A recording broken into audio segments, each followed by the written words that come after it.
Hello, everybody. This is Sinema77, horror and cult film lover, and let me tell you a quick little story, okay? Once upon a time, there was a writer-director named Nico Mastorakis, and he went and saw a movie in the theater called The Texas Chainsaw Massacre. And he was very taken with that movie, and he believed that Tobe Hooper tried to make the most shocking, most appalling, most disturbing movie ever made, and that was his aim, that was his goal. And so Nico Mastorakis decided, I could do that too, and I want to try to do that. So he turned around and he went and wrote and directed a film that came out in 1976, and that movie is called Island of Death. This movie has other titles. It's also known as Island of Perversion. Let's see here, Death on Mykonos. So many other titles on it and everything. But one of the things this movie is known for is one of the video nasties. For anybody who doesn't know what that is, at one point in time there was a list of movies. I want to say it was 76 movies. I think I could be wrong. But there was a list of movies that the UK censor board, they censored these movies. They couldn't show over in Britain. And basically, these movies were put on trial. The filmmakers were put on trial. Like Sam Raimi was put on trial for making The Evil Dead, or Ruggiero Deodato. Ruggiero Deodato was, he was put on trial for making Cannibal Holocaust and stuff like that. And this movie was on one of the lists of the movies. And, the movie is, I'm going to be honest with you, this movie's filthy. This movie is dirty. Disturbing, yeah, but I think, you can honestly look at this and say, yeah, it's dirty and stuff, but you feel like you've seen a lot worse, Go watch like Necromantic or something like that. You feel, yeah, that's a lot worse than this is. But no, this movie is pretty disturbing, though. It's pretty graphic. Yeah. So anyway, the movie has these two characters, Celia and Christopher, and they start off. At first, you think that they're a married couple. They arrive on the island of Mykonos, and they seem like a happy couple in love and all this other kind of stuff. And they, just want to have a getaway, romantic getaway, and all this other kind of stuff. And and they're walking down the street and seem like they're all in love and everything else. And so she suggests, let's make love and all this. And so he decides, well, let's do it in a phone booth. Back, you can tell this is an old movie because you have phone booths. But anyway, so they get into the phone booth and he decides, I want to have sex, but I want to call my mother and I want her to hear it. And so she's like, no, I don't want to do that. And he's like, yeah, let's do it this way and all this stuff. And so, he starts having sex with her in the phone booth, and he dials his mother and he's making her listen to them have sex. And he's like, yeah, I'm having sex with Celia and all this. And she's going on. And, she's like, Christopher, you're disgusting. And, you're horrible and all this stuff. And the thing is, though, is like, meanwhile, while this is going on, there's a subplot in this movie about a detective. And he's listening in. He's like tracking the phone, and so he's listening in on the phone call. And he finds out that they're on the island of Mykonos, and so he's like, "I need to go over there and see if I could find them, and bring them in because these people are wanted." So he goes off. Well, they get done having sex and all this stuff, and so the next morning, he wants to have sex with her, but she's not into it. So he goes out and the place he goes out, he sees a little goat, and he decides he's going to have sex with the goat. So he does. He has sex with a goat, then he kills the goat. And, and what you find out about this thing is the character of Christopher, what it is he believes it's one of those kind of horror movies. You've seen this kind of movie before where he's one of these religious fanatics. And his whole thing is that he's, all about punishing people who commit great sins, people who are perverted, people who are nasty and stuff like that. And that's his whole thing. And Celia's into it too at some point. But you come to realize like these two are just as perverted, if not more than anybody else. And it's like at one point, the lady that they're renting a room from, she said that her husband's away. Well, they catch her sleeping with another man. So he wants to punish her, saying she's a whore and a bitch and all this. So he wants to punish her for that.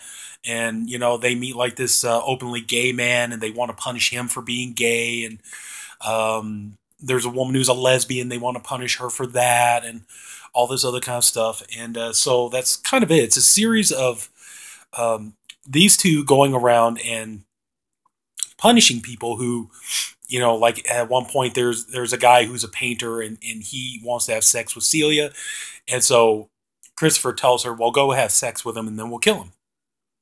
And so she does, and they get into this, kind of, pervy little sex thing where they're splashing paint on each other, and they have sex, and, they get done. So Christopher comes, and, they nail him to the ground, and they make him drink paint and stuff like that. And like the gay man, they find out he's engaged to another gay man, and they come in, and Christopher chases down one gay man with a sword, while the girl Celia, she makes the other gay man basically give a blowjob to a gun barrel, and in the end she blows his brains out, and the other one gets killed by the sword and stuff, and so they go and they kill the lesbian, and there's like a woman that she's kind of like an older woman who's kind of looking for like a young stud, and so Christopher goes to see her, and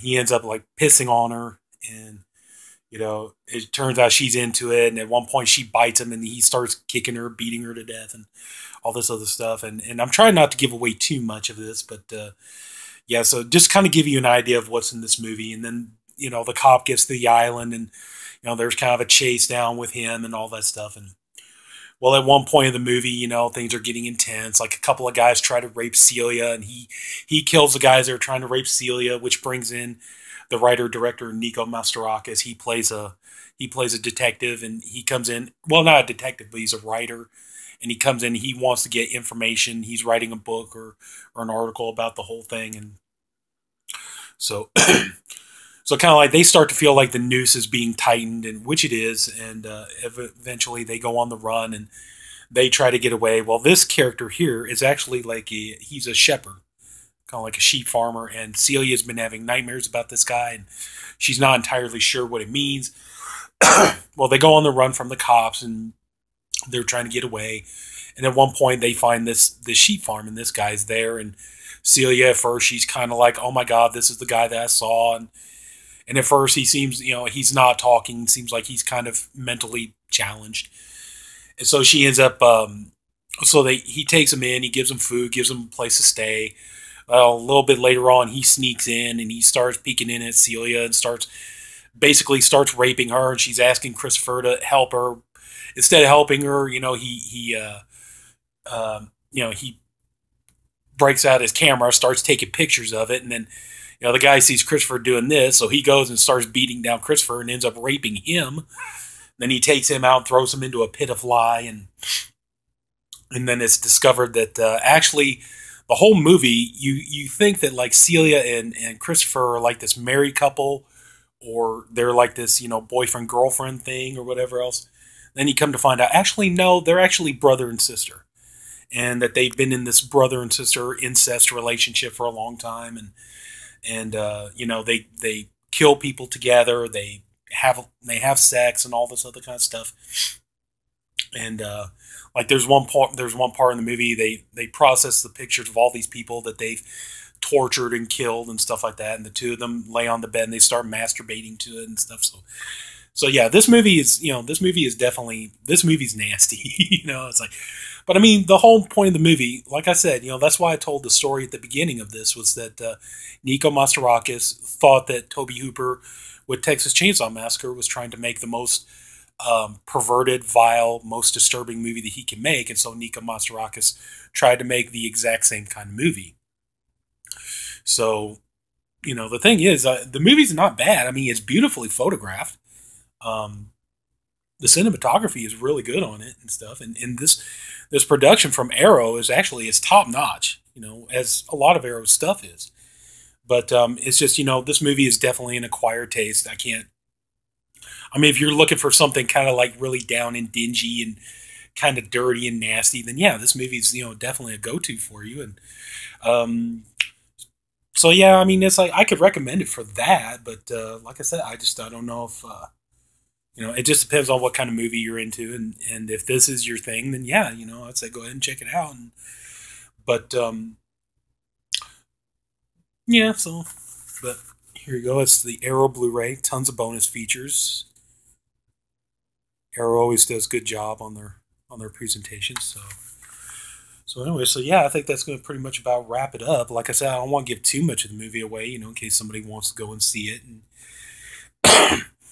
But yeah, if this is if you're into like you want some kind of naughty, sexy, dirty horror movies in your collection, yeah, Island of Death is definitely one you're going to want to get. So, but anyway, yeah, I think I'm going to go ahead and wrap it up for this Island of Death. Yeah, also known as Island of Perversion. So anyway, so that's going to end it for this review. This is Sinema77, horror and cult film lover, and hope you love.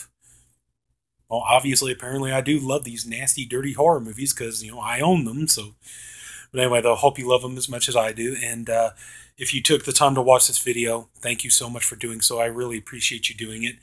If you like the video, please like and subscribe, and I'll talk to you next time. Have a good day.